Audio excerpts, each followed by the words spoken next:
Everyone, स्वागत है अपने यूट्यूब चैनल शिवांगी एजुकेशन में। और आज का अपना टॉपिक है महिला अधिकार पर निबंध। इम्पॉर्टेंट टॉपिक है, हम इस टॉपिक को शुरू करते हैं।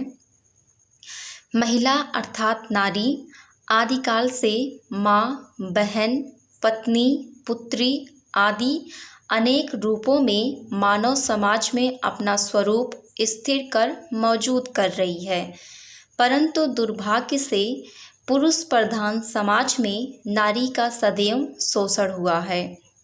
यही कारण है कि स्वतंत्र भारत में महिला अधिकारों की बातें उठी हैं। अतः प्रश्न यह उठता है कि महिलाओं को पुरुष के समान सबल एवं मजबूत कैसे बनाया जा सकता है। इसका उत्तर यही हो सकता है कि महिलाओं को भी जीवन में विकास करने के लिए पुरुषों की भांति अधिकार दिए जाने चाहिए। महिलाओं के जीवन विकास के लिए उन्हें निम्नलिखित अधिकार दिए गए हैं। उन अधिकारों में सबसे फर्स्ट हम पढ़ेंगे समानता का अधिकार।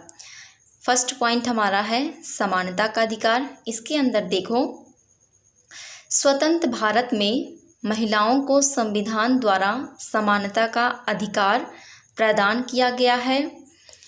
इससे पूर्व महिलाओं को पुरुषों ने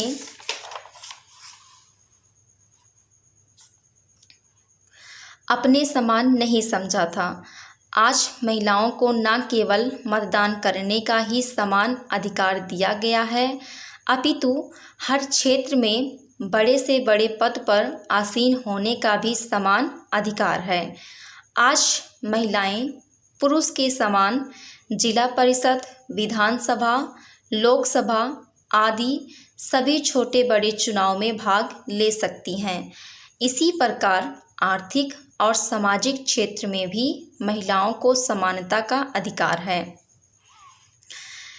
इससे महिलाओं का समाज में न केवल आत्मसम्मान ही बढ़ा है, अपितु नव चेतना भी जागृत हुई है। ठीक है एवरीवन। सेकंड पॉइंट है शिक्षा का अधिकार। इसके अंदर देखो, महिलाओं की स्थिति सुधारने हेतु उन्हें शिक्षा प्राप्त करने का अधिकार देना अनिवार्य है, क्योंकि एक स्वस्थ समाज के निर्माण हेतु महिलाओं का ज्ञानवान होना अनिवार्य है। वर्तमान समय में जबकि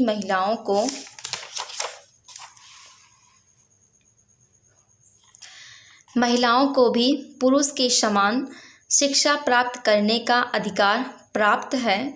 शिक्षा ग्रहण करके महिलाएं जीवन के हर क्षेत्र में पुरुष के समान आगे बढ़ रही हैं।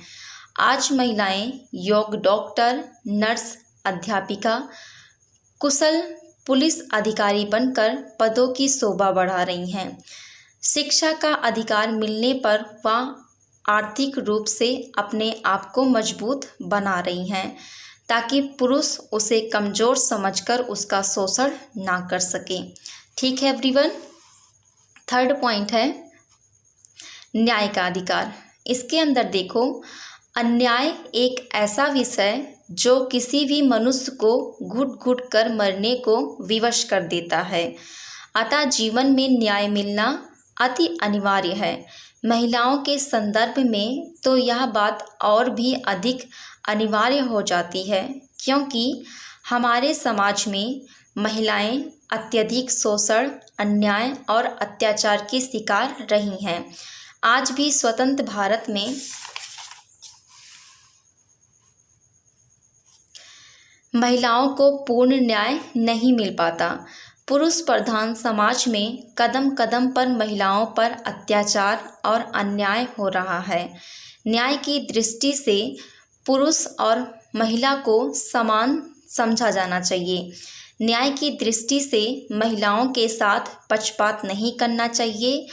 आज महिलाओं को दहेज न लाने के कारण अनेक प्रकार से पीड़ित किया जाता है, यहाँ तक कि उन्हें आत्महत्या करने के लिए विवश कर दिया जाता है या उन्हें जीवित ही जला दिया जाता है। न्याय की मांग है कि ऐसा कुकर्म करने वाले व्यक्ति को कड़ी से कड़ी सज़ा मिलनी चाहिए।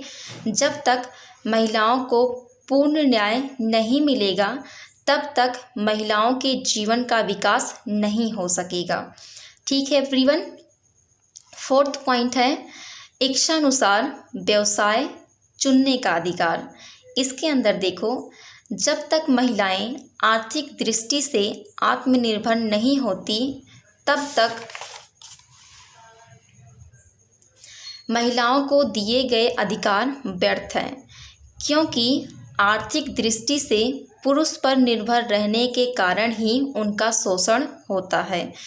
इसीलिए महिलाओं को अपनी इच्छानुसार अथवा योग्यतानुसार व्यवसाय अपनाने और काम करने का अधिकार अवश्य मिलना चाहिए। स्वतंत्र भारत में इस अधिकार के कारण ही आज महिलाएं स्वतंत्र रूप से विभिन्न व्यवसाय अपनाकर या विभिन्न छोटे बड़े कार्य करके न केवल स्वयं आर्थिक दृष्टि से आत्मनिर्भर होने लगी हैं, अपितु राष्ट्र निर्माण में भी अपना महत्वपूर्ण योगदान दे रही हैं। ठीक है एवरीवन। 5th पॉइंट हमारा है सामाजिक स्वतंत्रता का अधिकार। 5th पॉइंट है सामाजिक स्वतंत्रता का अधिकार। इसके अंदर देखो, महिलाओं को सामाजिक स्वतंत्रता का अधिकार मिलना भी अति आवश्यक है। हमारे समाज में महिलाओं पर अनेक प्रकार से सामाजिक अन्याय व अत्याचार किए जाते रहे हैं। उन्हें पुरुष की इच्छानुसार पर्दा प्रथा का पालन करना पड़ता है। इसी प्रकार विवाह को लेकर भी उनके साथ सामाजिक अन्याय किया जाता है। जिस पुरुष के साथ उसका विवाह किया जाता है उसके संबंध में उनकी इच्छा को नहीं जाना जाता। जैसे किसी निर्जीव वस्तु या पशुओं का सौदा किया जाता है, वैसे महिलाओं की इच्छा के विरुद्ध उनका विवाह कर दिया जाता है। इस प्रकार सामाजिक स्वतंत्रता के अभाव में महिलाओं का जीवन अत्यंत कष्टमय बन जाता है। अतः महिलाओं को सामाजिक न्याय एवं स्वतंत्रता का अधिकार मिलना चाहिए। ठीक है एवरीवन। 6th पॉइंट हमारा है राजनीतिक स्वतंत्रता का अधिकार। इसके अंदर देखो, स्वतंत्र भारत में संविधान की ओर से सभी नागरिकों को राजनीतिक स्वतंत्रता का अधिकार दिया गया है। महिलाओं को भी राजनीति में सक्रिय भाग लेने की स्वतंत्रता होनी चाहिए। यदि उन्हें राजनीति में भाग लेने की स्वतंत्रता होगी तो वे विधानसभा और लोकसभा में जाकर महिलाओं के पक्ष में आवाज़ उठा सकेंगी, अपने अधिकारों की सुरक्षा कर सकेंगी और उन पर हो रहे तरह तरह के अत्याचारों को सामने ला सकेंगी। राजनीतिक स्वतंत्रता का अधिकार का उपयोग करती हुई महिलाएं अपनी स्थिति को और अधिक सुधार पा रही हैं। ठीक है एवरीवन। तो ये था महिला अधिकार पर निबंध। वीडियो कैसी लगी कमेंट करके ज़रूर बताएं। And thank you so much everyone for watching my video. And everyone please subscribe my channel. Thank you everyone.